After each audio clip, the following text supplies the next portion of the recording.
Tole. Asumaan gurmii kana keessa oolle. Hayyee. Haalli hojii kun immoo namatti tola. Tole.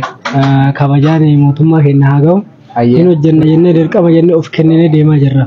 Baay'ee bareeda. Abdusalaam Abdallaa jedhama. Galateeffannaa. Mootummaan keenya hojii adda addaa uumuu isaa baay'ee haa galatoomu. Ammallee warra gandaatiin nu mijeesse haala kana mootummaan deeggarsa horsiisa lukkuutu irratti jedhanii warri mootummaa akkasitti haala mijeessanii bootaa nu mijeessanii malkaa Adaamaa jedhama. Marii malee marriin taatu dhaadannoo barkanaati. Biyyattiin Itoophiyaa jedhamtu akkaataa jireenya isii fi haala fooyyinsa biyyaa ilaaluun Oromiyaa irratti akkuma mootummaa naannoo Oromiyaa waliin ta'uun Harbor miidiyaan hanga xumuraatti odeelee ijoo ji'a kanaa kan isin dhageessu ta'a. Tibbana Oromiyaan maaliin jedhamti? Oromiyaa keessa maaltu adeemsifamaa jira kan jedhu Harbor miidiyaa irraa hanga xumuraan hordofaan affeerraa ka'e. Oromiyaan magariisa miidhagduu ta'uu godinoottan isiin qabdu hunda irratti xiyyeeffannaa guddaa kenniteera. Godinoottan mataa hanga miilaatti hanga quxisootti xiyyeeffannaan bara kanaa haalan diriireera. Godina tokko maqaan dhamee godinni tokko nafne godinoottan jiran keessaa kan hangafa Adaamaa isin haa fudhan. Magaalaan Adaamaa magaalaa magariitti sullee qinxamaan haguugamtee mariin hawaasaa dargaggeessa keenya akkam goona jechuun marii taasisan. Hawaasni bakka jirutti qeerroo mari'achuu qeerroo walgahii bakka jirutti wal socho'e bakka jiruun dhaqanii marii taasisan. Hawaasa waliin taa'uun marii guddaa adeemsan. Marii kana booda furmaata daandii milkaa'inaa jechuun furmaata daandii milkaa'inaa qabatanii imala isaanii eegalan. Imaloottan eegalaman keessaa manneen hedduun manneen hojii ijaaramuu eegalan. Waa'ee hojii irratti mari'achuuf misooma irratti qeerroon ni bobba'ate. Dargaggeeyyii misooma irratti bobba'an keessaa ijoo ta'uun kan mul'atan kanneen keessaa manneen hojii lukkuu iddoo horsiisan hedduun ni ijaaraman. Oomishni lukkuuf barbaachisu meeshaaleen hunduu ni guutan. Lukkuleen dhufteetiin ni galte. Erga lukkuleen gara manaatti galanii boodas qeerroon gurmaa'ee hojii hin qabu jedhan misoomatti seene. Misoomni haala kanaan miidhageetiin magaalattii keessatti dagaagee waldaa hedduun ijaaraman. Hedduu waldaalee kanaas ni taasifan.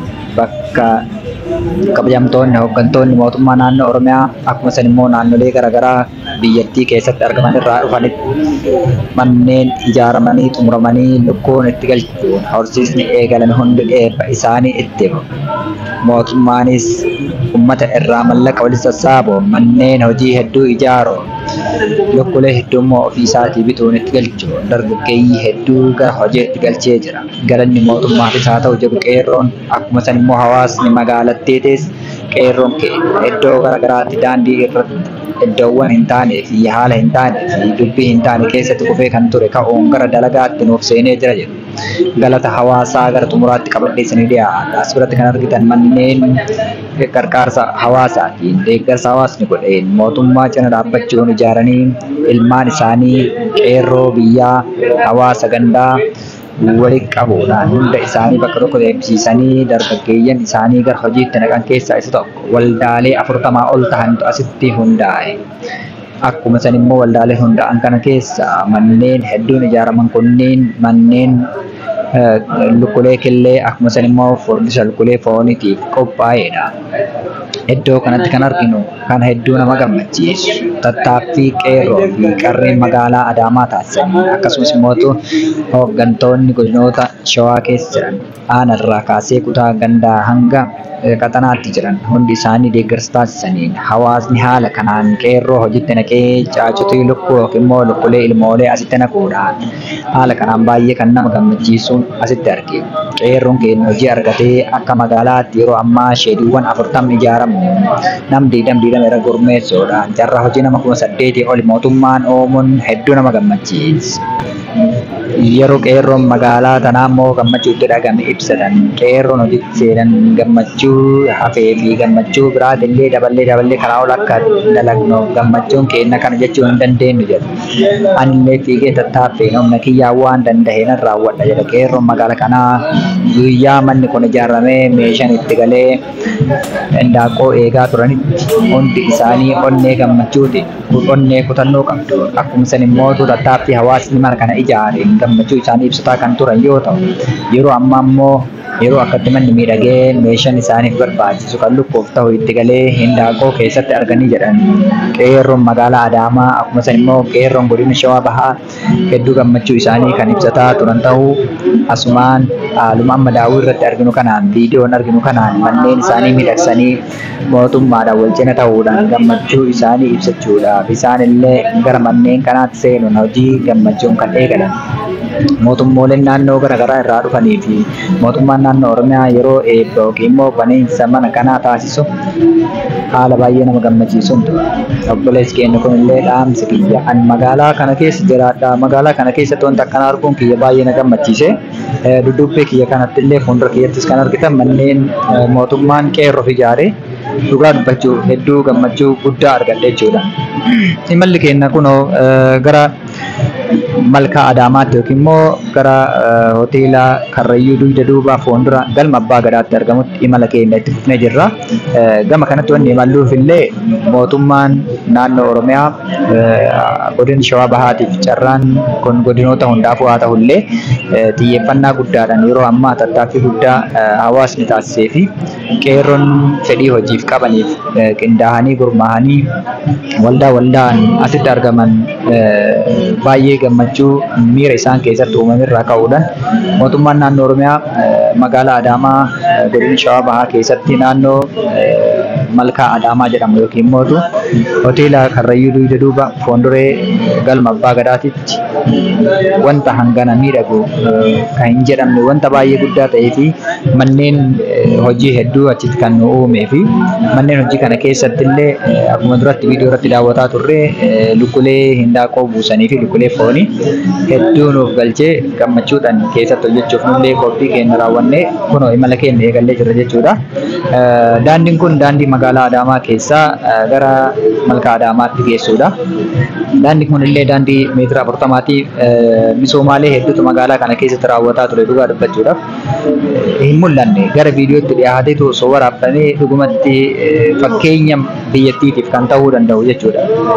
Hooggantoonni godina Shawaa Bahaa akkuma san immoo mootummaan naannoo Oromiyaa xiyyeeffannaa guddaa godhuudhaan magaalaa Adaamaa magaalaa Sulula Qiinxamaa magaalaa Magariituu jecha jedhu qofa osoo hin ta'in dhugumaan magaalaa misooman badhaate magaalaa immoo duraan gammoojjii mukni magariisni keessatti hin argamne magariistu godhuudhaan akkatti baay'ee miidhagsee Abbaa Gadaa irra baanee kidaana biratti cimina mana amantaa naannoo Oromiyaa xiyyeeffannaa daandii wantoota haayiweeyi Finfinnee irraa dhufuun kan walitti galu jechuudha. Haa ta'uti mootummaan naannoo Oromiyaa dhugaa dubbachuuf baay'ee gargaarsa jechuudha hawaasa kana jechuudha. Duraan daandiin kun baay'ee dhiphaa ture daandii dabalataati. Galanni karaa galma Abbaa Gadaa dhugaa baasuun akkuma san immoo mootummaa naannoo Oromiyaa haa ta'u jecha anillee imala kiyya karaa fuula Malkaa Adaamaa kana itti fufee jira jechuudha kan geessu jechuudha gammaatti kan isin taasise Khalil ture mee hanga xumuraatti viidiyoo kana gara Malkaa Adaamaatti deemnee kan daawwannu ta'a. Egaa galma Abbaa Gadaa fuulduratti argamna. Galma Abbaa Gadaa irraa gara magaalaa Adaamaatti fuula keenya garagalchine daandii irra yeroo imallu daandii kana gubbatti immoo dargaggeeyyii hojiitti seenan argine kuno haala kanaan gaafataa deemaa jirra. Isaan illee akka nu ibsanitti baay'ee nama gammachiisaa dhugaa bakka hojii oolleetiin galaa jirra. Hindaaqoo mootummaan nu bitee fi tattaaffii hawaasaatiin manneen nu ijaaraman keessatti hojii hojjennee amma galaa jirra imalli keenya gara jedhanii akkuma san immoo baasaa uummataa yookiin immoo taaksii keessa seenuudhaan kuno haala kanaan qeerroo achirra gurmaa'an waliin imala keenya itti fufnee jirra jechuudha gara magaalaa Adaamaatti. Gammachuun isaan qabanis gammachuu baay'ee addaati jechuudha. Baasa kana keessatti namoonni tokko dubbisuudhaaf yaallee gammachuu addaa nuuf dhiyeessaa turan jechuudha.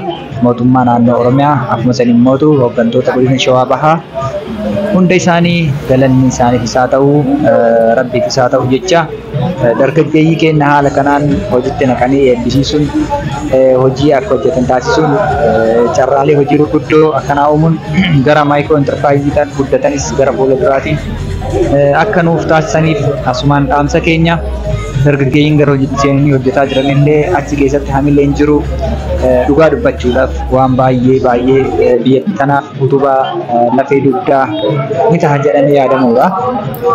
Mootummaan isaa galatoomuu dargaggeeyyiin as jiraniifis dhaamsi ani qabu Akkuma karuuran manaa baatan karuuran milkii fi tapha'iinsa qabdu argadhaa galaa jedhaani sheediiwwan 40 as keessatti daawwanne keessa sheediin hundi isaatuu bifa kanaan miidhagee bifa kanaan namatti tola. Daaqoonis galee fi isaanis gammachuudhaan hojiirra jiran jechuudha. Hordoftoota miidiyaa Harboor gara xumuraa irratti Harboor miidiyaan yeroo isin tole bakka jirtanitti ijaa fi gurra keessanii subscribe gochuu, hiriyoota keessaniif share gochuu hin irraanfatinaa. Bakka jirtanitti biyya keessan ijaara, misooman cimsaa, misoomaa dagaagaa isiniin jechuun barbaada. Hojiilee kamiyyuu yoo hin tuffatin, hojima kamiyyuu yoo waltaanii hojjenne ni milkoofna. Horaa bulaa.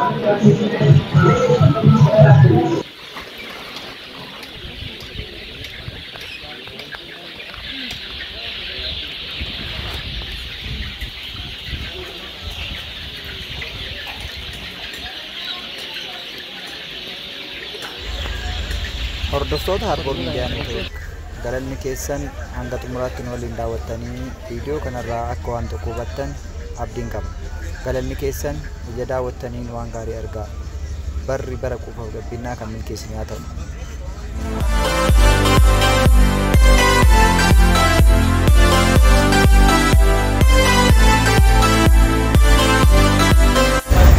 Harboor Miidiyaa Neetwoork subscribe. Akkuma san immoo like yoo isinitti tole hiriyoottan keessaniif share taasisaa. Oduuf odeeffannoo garaagaraa qabadhee yeroo biraatis kutaa itti aanuun kan isinii dhufta. Carraalee hojii garaagaraa akkuma san immootu biyya keessas taane biyya ormaatti